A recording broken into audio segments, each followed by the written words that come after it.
God is indeed an architect. God is an architect. God is a skilled mason. If God can create something sweet and put it in a lady, God.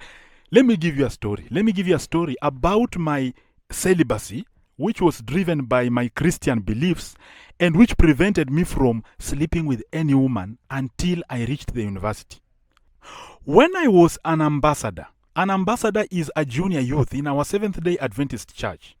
We had a pastor who used to read for us the book of 1 Corinthians chapter 6 verse 9. I can't remember it explicitly, but what I remember is that pastor used to tell us that the sexually immoral will not inherit the kingdom of God. And some of us had memorized the Bible, and one of the commandments in the Bible was adultery. And adultery was among married people. So we used to challenge the pastor, alafu tunamwambia kukulana kama ni dhambi ni ya watu wenye wameoana. That is called adultery. Sisi tunafaa tu kukula vitu ama namna gani? That is why he came up with that verse, 1 Corinthians chapter 6 verse 9. Even though we memorized the 10 commandments and they said do not commit adultery, we focused so much on 1 Corinthians chapter 6 verse 9 as the teaching to prevent us from sleeping with girls. So the entire primary school, I was afraid of girls. Never slept with any girl, never touched any girl. And I was afraid. But there were some students who were sleeping around and I could not do such kind of a thing because of the church. And because I was thinking of going to heaven. You know, we were taught about heaven and the way it is so beautiful and the way we will be walking on the streets of gold, you know, and we will have the cherubs. Tulikuwa tunawaita macherubi in Swahili. Cherubi is something very beautiful. We will be walking on precious stones. We will be having houses with precious stones. You know, the imagination of heaven is beautiful. And when you imagine that only a very sweet hole can prevent you from going to heaven, you just tell a girl, no, I want to go to heaven and I will never enter there. A hole cannot prevent me from seeing my father in heaven. That is why we stopped. Mimi niliwacha hiyo mambo kabisa. Never slept with any girl, hoping that Jesus will come and find us alive. You know, there's a verse that says that when Jesus will come, some people will be dead and others will be alive. So, and they said Jesus can come anytime. So if he finds us alive, and then he finds that I have never tasted that thing that he said that fornicators, the sexually immoral, the adulterers will not go to heaven, and then he finds that I am pure, my thing has never been inserted anywhere, it's just beautiful, it's just good, it has never touched any woman, you know, I would be prioritized to go to heaven. That is why we never tested women in primary school. No, as a pathfinder, as an ambassador, we refrained from those kind of behaviors completely because we were focusing on the goodness of heaven. Yani Mungu amekuja, God comes, and then he comes down and then he asks, how many of you have never slept around? And then I am just there, then I carry up my hand and then I say, Jesus, my thing has never been inserted anywhere. I'm here. Take me to heaven, Jesus. And then he will come and take me to heaven. That is why we had to protect our purity. Okay? Now, these teachings went with us until the secondary school, the high school, when we went to high school. And I went to an Adventist school myself because in our family is deep Seventh-day Adventist. Our grandfather was a Seventh-day Adventist. My parents are Seventh-day Adventist. I am a Seventh-day Adventist. My children are Seventh-day. We are Seventh-day Adventists. And anything associated with Seventh-day Adventism, we are there. And so we went to the Seventh-day Adventist school where we believed that we would get education, this worldly education, and in addition to that, we would get heavenly education. And that was beautiful, to combine the heavenly education and the skills of the world, and you become a competent individual in the marketplace of the world, and you are also a competent person in heavenly matters. That was out of this world. So I became a top spiritual leader. I had girlfriends in high school because I started thinking about marriage when I was still in high school, because they told me that for you to enjoy intimacy, you have to get married. And I remember when I was in high school, that is the first time I experienced a wet dream. That thing was sweet. You know, I was sleeping and then I imagined, we used to have a certain beautiful girl in our school and I used to admire her, though I could not sleep with her because of what I told you, 1 Corinthians 6:9, the sexually immoral cannot go to heaven. So I never slept with her. But one day, my first wet dream, when I was asleep, then I imagined that I took that girl. I'm in the dormitory. I'm sleeping. But I'm dreaming that I'm taking this girl to my house at home. And then we enter the blanket. And then something happens. And then I feel so nice. And then when I wake up in the morning, I find I have spilled everything in my... don't want to mention things that happen, but it was very sweet. Very sweet. Then I said, okay, this is something that I will enjoy when I get married. That is when I started looking for a girlfriend. And my first girlfriend, I don't want to mention names because some of these girls are married to other men and I don't want to mess up with anything. I had a girlfriend when I was a top spiritual leader, and I was hoping that after school we will go to university and then we graduate, then we get married. Because I was a bright student, I was spiritually okay. Then I was thinking that the only way we can get married and become productive in future, finish high school, go to university, graduate with in a good course, find a job, then become successful. So I went like that until I finished Form 4. By the way, we had a very funny school. Even though it was an Adventist school, some students used to behave funny. They take each other huko nyuma ya classes, behind the classrooms, then they do their things there. But because you don't want to lose heaven was my focus. I never took a girl behind the classroom. I never did this thing. Never. I just focused on telling that girl that I love you and I would want us to finish education, go to university. All my girlfriends can attest to this. I was focusing on going to campus. Fast forward, I finish, then I go to university. I go to university. I am admitted to the university to study a bachelor's degree in nursing. And to cut the long story short, in university we had 3 courses that girls liked a lot. We had a bachelor's degree in nursing, a bachelor's degree in computer science, and a bachelor's degree in engineering. Those 3 courses were very marketable for men. So if you came from the School of Health Sciences, you are studying nursing, you are studying optometry, or you are from the main campus, you are studying computer science, or you are studying engineering, we were marketable. So we would easily get girlfriends.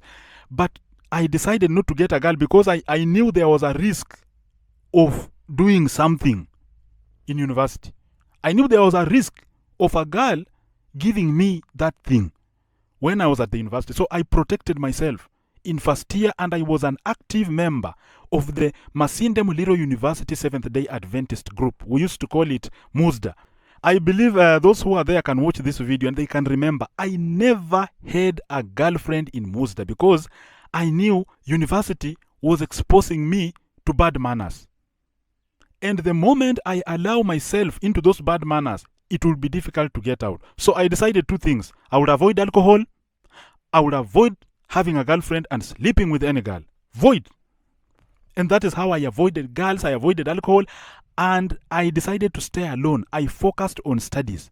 Then when it was 3rd year, that is when now the body said, the body started saying, no. This body needs to enjoy.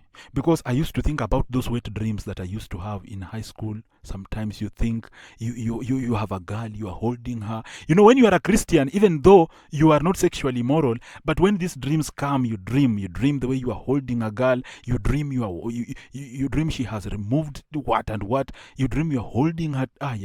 Woo. So I was dreaming those things in high school. And when I reached the university, then I started thinking, time is running out and I need to get a girlfriend that I will graduate with so that we go enjoy that sweet thing in marriage.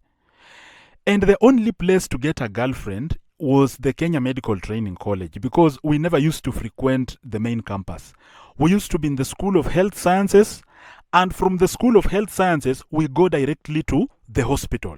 So in the hospital, that is where we used to meet girls. We used to meet girls from the KMTC. These girls were studying nutrition, others were studying clinical medicine, others were studying nursing, and several other courses such as medical engineering and health records. So I decided that I would take one girl among those KMTC girls that I used to meet in school. So in the hospital, I was in the casualty department and this girl was working in the maternity wing. And we used to meet at a certain joint where we would go for lunch. That is where we met. And I seduced her and she accepted. It was very easy to be accepted because a person studying a bachelor's degree in nursing was a game. You see, it was among the most prestigious courses, so it was very easy to get a girl from that side. I get this girl and she accepts me.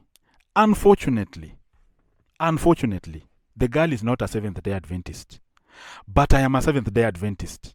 I am upholding the values that I've had since I was a child. So nimejiprotect kabisa. But the girl is not a Seventh-day Adventist. She does not believe in avoiding intimacy before marriage.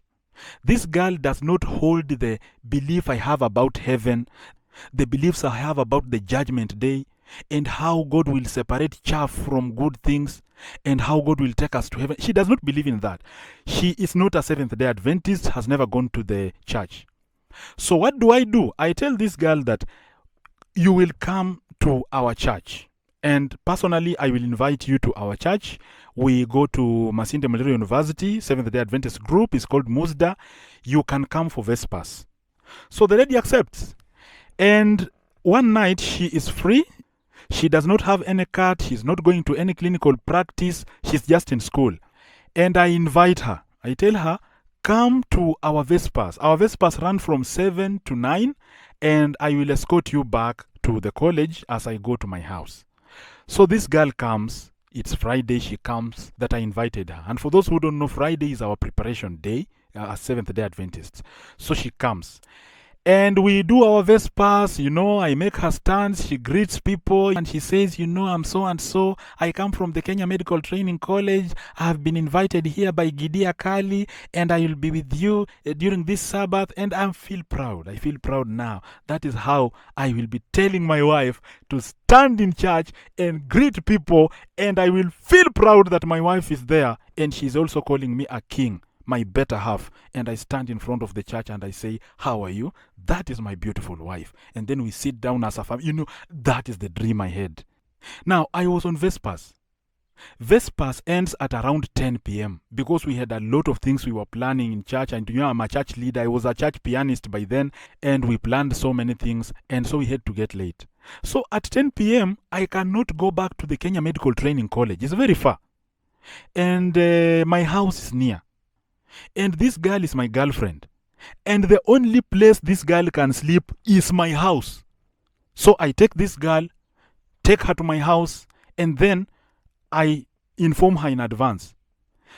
We reach the house and I tell her the sexually immoral will not go to heaven. God says, do not commit adultery. Sexual sin is among the things that God hates. So we shall avoid that. I warn her in advance. And then she says, yes, I have accepted. But jokingly. She thought I was joking because sometimes I like speaking things as jokes. So we take a shower, we cook, and then we go to sleep. As a student, I never stayed in a hostel, by the way. I had my own house in university. My dad was a very good man. He rented for me a house. I never slept in a hostel with other students. In that house, I had one blanket because I'm living alone. I have only one blanket. This girl wants to come to sleep. She is without clothing. Without clothes. And there's one blanket. And me, I like sleeping with a short. And I enter the blanket and then I start thinking, why is this girl going to sleep? Then the girl confidently takes a shower, then confidently comes to the blanket, then she sleeps. And I feel some warmth. I have a short, only a short. And this girl does not have anything. And then she turns. And then the tip of this touches my back. And I feel a cold shiver running down my spine. And I just feel like, wow, things are okay now here. I feel married. But I'm not married. But I feel married. You see, I feel good. Things were running down. And then she's moving close to me. And I'm just afraid that if I ever turn back and it enters inside, I have fornicated, I have gone against the Lord, and I shall never see the kingdom of God. So I maintain, I'm not even talking. Then she's like, babe, she wants a story, but I don't want a story because I know if I turn, things might be bad because I am feeling so nice. And you know the wet dreams that I used to have, now I'm thinking about those dreams when she's at my back. You see? Now I decide to maintain and then sleep. Just sleep. Then forget about everything. I'm focusing on the heavenly kingdom. And no amount of honeypot will prevent me from seeing that heavenly gate. No amount of sweetness in this lady shall prevent me from entering the narrow gate. I'm focusing on the narrow gate, the heavenly kingdom. I want to go and see my heaven, where I will have a room that Christ has going to prepare for me. A very beautiful place, golden streets, precious stones, very nice place. This honeypot, although it is very sweet and warm, and it's just now here, I cannot allow it to mess up with my dream of going to heaven. And I sleep like that. Now, during my sleep, I forget myself because I slept and forgot about myself. And I feel like it is that dream that was coming, that wet dream that I used to have. I start feeling like I'm having that dream. And you know, that dream during that time, the dream used to end very fast. The dream used to end within a short time. The dream ends, then I wake up, then I find that I've messed myself up. But this dream was long. The dream was long. The dream was long. And I was wondering, wow, this is very nice. And it's long. You see, waking up and opening my eyes, the girl has turned, she's holding me, and my third leg is somewhere inappropriate. My third leg is somewhere that it should never have been. It is somewhere and I'm feeling so good. That thing is sweet. Hey, Mungu ni fundi. God is an architect, my friend. If God can design such a beautiful, warm thing, if God is an architect, bro. The girl was sweet. I just slept there. And when I opened my eyes and I realized she was holding me and I was there, I said, now it has happened. Even if you remove it, it has happened. It is there. Now let it just be there. Just let it be there. Let it be there. I just let it be. Then she finished. After she finished, I reminded her, you are sweet, yes. But I told you, sexual immorality is wrong. Fornication is wrong. How did you come to do this? Oh, I just wanted to be romantic. You know, you are my boyfriend. Oh, no. I told her, no, it cannot happen like that. I told you I have messed up. So that morning, we wake up. I'm very angry at her. But because I don't want to show my anger, I keep quiet. The lady puts on, I put on my clothes. Now the clothes she came with yesterday night, because she was supposed to go back. I tell her to go back to college, put on some clothes and come to church. Now when she went, put on clothes and came back, we went to church. That day, sikuenda hata kucheza kinanda. And we had a certain guy called Nixon. Nixon was my fellow pianist. And we had another guy called Muchina. Muchina was also playing piano. So these guys are calling me because I used to play bass very well, and Muchina used to play keys and the chords very well, and Nixon was very good in general music, okay? So they called me to play the hymns, and I said no. They are wondering, Gidi, why can't you come and play? I said no. Because this finger that is supposed to play the piano, it has messed up. I don't want to do that. I refused. A finger cannot come to play a piano and it has also done some very funny things. I said no, I'm not playing that piano, and I refused. That Saturday, the preacher comes on the pulpit, starts preaching, preaches, and then they said, you have wandered far away from the Lord. Umetanga mbali na Bwana. Inafaa sasa urudi. Like the prodigal son, you should come back to Jesus Christ. You will be saved. It doesn't matter what you have done. Come to Jesus. Jesus will save you. And I just feel like a prodigal son now. I just feel like I've wandered far away from the Lord. I'm now feeling like nimetanga mbali na Bwana.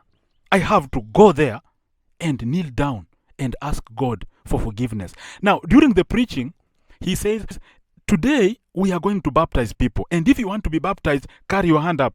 I carried my hand up. Carried my hand up. I'm a prodigal son. I have messed up. I want baptism. Rebaptism. Because I had been baptized when I was a top spiritual leader in high school. Mwito unaitwa. Now, if you want to be baptized, come in front. Come in front. Then I go in front. I stand there among other people who want to be baptized. And the whole church is just wondering, this is our church leader. A church pianist. This is an elected church leader. What is happening with him? I fornicated. Unwillingly. I thought it was a wet dream, but I enjoyed something. I want to be rebaptized. And then one of the leaders comes and tells me, Gidis, you are baptized? Yes. Do you have a baptismal certificate? Yes. But what are you doing here? Now I can't tell him because I'm ashamed. I'm afraid. And he tells me, if you are baptized, there is no need to be rebaptized. But I want to tell him that I messed up, but now I can't tell him. Now I say, I will not be baptized. But it is now between me and my God who know that we did this thing. They prayed for us, and that day I told that girl, we have to go and pray over this thing because we have messed up. Now the girl again looks at me jokingly, starts laughing. No, I tell her no. We messed up, we have to pray about this. She thinks I'm joking. That girl used to take me as a joker. Sometimes when I narrate stories, I narrate as a joker. So she thinks I'm joking, yet I'm very serious with things of the heaven. Very serious with things of God, and she thinks I am joking. You have taken my third leg, you have inserted it where it is not supposed to be before marriage. I'm telling you, let us go and pray over this thing because I don't want church members to know why I had gone for baptism. And you are telling me, Gidi, you are a joker. I keep gonna jokes. I told the lady it cannot continue like this because the second time I put it there, now I'll be confirming to God that, God, you are useless. I love this thing. I said, no, I'm prioritizing what? Prioritizing things of the Lord. That is how I stopped it. And I stopped it completely. And I had to waited until the graduation day when I told you I met somebody and we got married. And that is a story for another day. Part of the story is on the video that I narrated where you asked me if I had ever slept with another lady.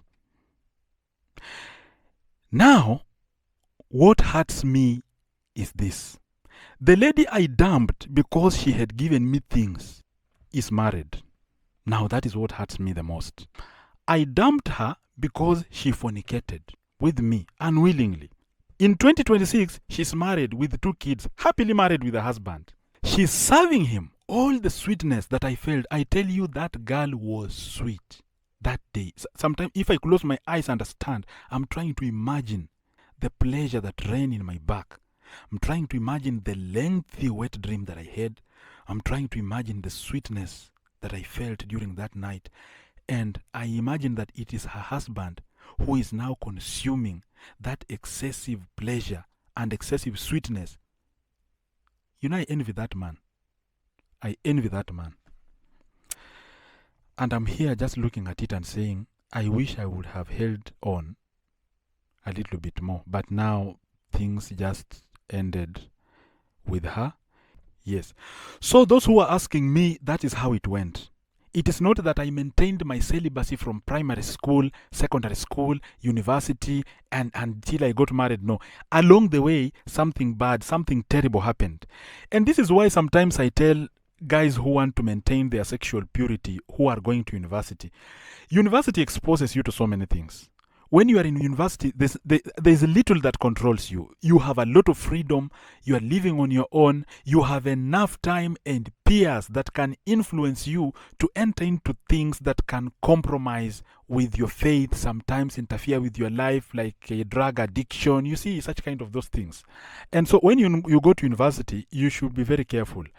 In 2026, do I still hold the same views? Yes. I believe that sexual purity is important because it not only improves your relationship with your creator, but it also protects you from a lot of things. A lot of things. One is, first of all, the guilt. when you don't sleep around, your conscience is very clear. When you are not sleeping around with many people, your mind is just okay, and you are not worried about collecting soul ties here and there. You're just okay. That is one. Number two, if you don't sleep around, you have very little chances of contrasting sexually transmitted diseases. So you find that you may not suffer from things like herpes. You can't get condylomata acuminata, which is called genital warts. You cannot get diseases like syphilis, HIV. In as much as you can get those diseases using other means, but the primary cause of such illnesses is sexual intercourse. So when you avoid that, you can prevent a lot of diseases. And avoiding sleeping around generally makes you a reputable person, okay? So apart from the spiritual aspect, I started with the spiritual thing when I was a small boy. But as I have grown up, I'm also realizing that maintaining your sexual purity is actually very important, especially for a man. Sometimes you have clarity, you have now energy to redirect into other things. You can achieve your goals more. You see, I'm not saying that when you sleep around, you cannot achieve your goals. But when you avoid putting your energy in women, you can now put that energy in your goals, in your achievements, in your life generally. You see, so I still believe that people should maintain their sexual purity, whether for spiritual purposes or not. But currently, I'm starved. I have to say the truth, I'm starved. And if I get a woman who loves me, if I reach a point and find that this is the lady who loves me, and she would want to stay with me from today until death do us part, I can take that lady and we go enjoy that thing until death does us part. But until I get that woman, I cannot engage carelessly in such kind of an immorality. So thank you for listening to me. This is Gidia Kali, and we shall meet again in another one. Peace. And by the way, today is our Sabbath day. Happy Sabbath to Seventh-day Adventists.